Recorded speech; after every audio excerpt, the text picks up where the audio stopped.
Sir ನಿಮ್ಮ ಹೆಸರು? ಶಿವಕುಮಾರ್ ಅಂತ. ಓಕೆ ನಾವು ಅಖಿಲ ಭಾರತ ಹಿಂದೂ ಮಹಾಸಭಾ ರಾಜ್ಯದ ಉಪಾಧ್ಯಕ್ಷರು.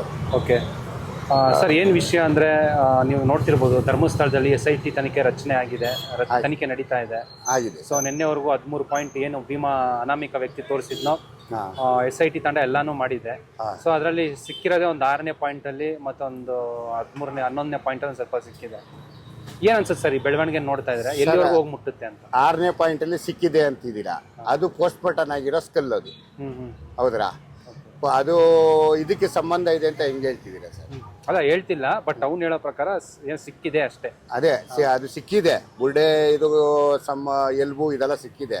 ಅದು ಬುಲ್ಡೆ ಇದಾಗಿರೋದು, ಅದು ಬಂದು ಪೋಸ್ಟ್ ಮಾರ್ಟಮ್ ಆಗಿರೋ ಇದು ಬಾಡಿ, ಅದು ಫೋರೆನ್ಸಿಕ್ಕಲ್ಲೇ ಇದೆಲ್ಲ ಆಗಿದೆ ಅದು. ಮತ್ತೆ ಇವರು ಒಂದು ದೊಡ್ಡ ಮಾಫಿಯಾ ಇದು ಮಾಡ್ತಾ ಇದ್ದಾರೆ ಸರ್.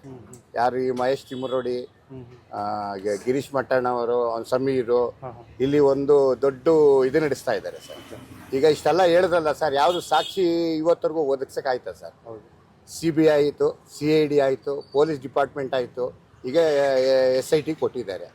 ಏನಾದರೂ ಇವ್ರ ಕೈಯಲ್ಲಿ ಏನಾದ್ರು ಕೊಡ್ಲಿಕ್ಕೆ ಆಯ್ತಾ? ಅಂದ್ರೆ ಭೀಮಾನೇ ಬುರ್ಡೆ ತೋರಿಸ್ಬಿಟ್ಟು ಭೀಮಾ ಯಾರು, ಎಲ್ಲಿಂದ ಬಂದವನು?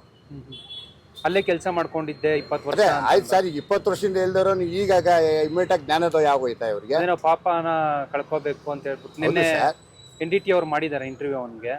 ಅದ್ರಲ್ಲಿ ಹೇಳಿದಾನೆ ಅವನು, ಪಾಪ ಪ್ರಜ್ಞೆ ಕಾಡ್ತಿತ್ತು ನನಗೆ. ಅಂದ್ರೆ ಇಷ್ಟು ವರ್ಷದಿಂದ ಇರ್ಲಿಲ್ವಾ ಸರ್? ಅದೇ ಅದೇ. ಈಗ ಅವನು ಇಲ್ಲಿ ಬಂದಿರೋದಕ್ಕೆ ಯಾರು ಕಾರಣ? ಇದು ಒಂದು ದೊಡ್ಡ ಇದು ಸರ್, ಸ್ಕ್ಯಾಮ್ ಇದು. ನಿನ್ನೆ ಸದನದಲ್ಲೂ ಇದು ಚರ್ಚೆ ಆಗಿದೆ. ನಮ್ಮ ಇವರು ಸುನಿಲ್ ಕುಮಾರ್ ಅವರು ಅದೇ ಕೇಳ್ತಾ ಇರೋದು. ನಿಮ್ಗೆ ಇದು ಮಾಡಿ ಸದನದಲ್ಲಿ ಚರ್ಚೆ ಆಗಿರೋದೇನು? ಇವಾಗ ಇಷ್ಟೆಲ್ಲ ಮಾಡಿದ್ರಲ್ಲ ಇವ್ರು, ಅಂದ್ರೆ ಇವ್ರು ನಾಳೆ ದಿವಸ ಎಲ್ಲಾ ಕಡೆ ತೋಡ್ಕೊಂಡೇ ಹೋಗ್ತಾ ಇರ್ತಾರೆ. ಅದೇ ಸಮಯ ವ್ಯರ್ಥ ಆಗ್ತಾ ಇದೆ ಅಂತ. ಈಗ ಒಬ್ಬ ಮನುಷ್ಯ ಸರ್, ಸಿಂಪಲ್ ಆಗಿ ನಿಮ್ಮನ್ನ ಕೇಳೋದೇ ಆಗ್ಲಿ, ಒಂದು ಬಾಡಿನ ಎತ್ಕೊಂಡು ಎಷ್ಟು ದೂರ ಹೋಗ್ಬೋದು, ಆಮೇಲೆ ಎಷ್ಟು ಆಳ ಆಗಿರ್ಬೋದು ಸರ್? ನಿನ್ನೆ ಕೇಳಿದಾಗ ಅವನು 4 ಜನ 5 ಜನ ಇದ್ವಿ ಅಂತ ಹೇಳ್ತಾ ಇದ್ದಾನೆ. ತೋರಿಸಿ, ಅದಕ್ಕೆ ಸಾಕ್ಷಿ. ನಾನು ನಮ್ಮ ಅಣ್ಣ ಭಾವ ಇವರೆಲ್ಲ ಸೇರ್ಕೊಂಡು ಮಾಡ್ತಾ ಇದ್ವಿ, ಊಟ ಆಗ್ತಾ ಇದ್ವಿ ಅಂತ ಹೇಳಿದಾನೆ TV ಚಾನಲ್ಗೆ. ಹೌದು ಸರ್. ಅವ್ರನ್ನ ತೋರಿಸಿ ಸರ್. ಅಲ್ಲ, ಅವ್ರಿಗೆ ನಮ್ಗೆ ಬೇಡ, ಕೋರ್ಟ್ ಕೊಡಿ ಯಾಕೆ ಕೊಡ್ತಾ ಇಲ್ಲ ಸರ್? ಒಟ್ಟಾರೆ ಇದರಿಂದ ಏನಾರ ಮಿಷನರೀಸ್ ಯಾವ್ದಾನ ಖಂಡಿತ ಇದೆ ಸರ್, ಖಂಡಿತ ಇದೆ. SDPI, ಕಮ್ಯುನಿಸ್ಟ್ ಇವರು, ಇದು ಇವಾಗಿನ ನಡೀತಾ ಇಲ್ಲ ಸರ್. ಕಳೆದ 3 ದಶಕದಿಂದ ಈ ದೇವಸ್ಥಾನ ಹಾಳು ಮಾಡ್ಲಿಕ್ಕೆ ಇವ್ರು ಇದು ಮಾಡಿದ್ದಾರೆ, ಬೇರೆ ಇನ್ನೇನೂ ಇಲ್ಲ.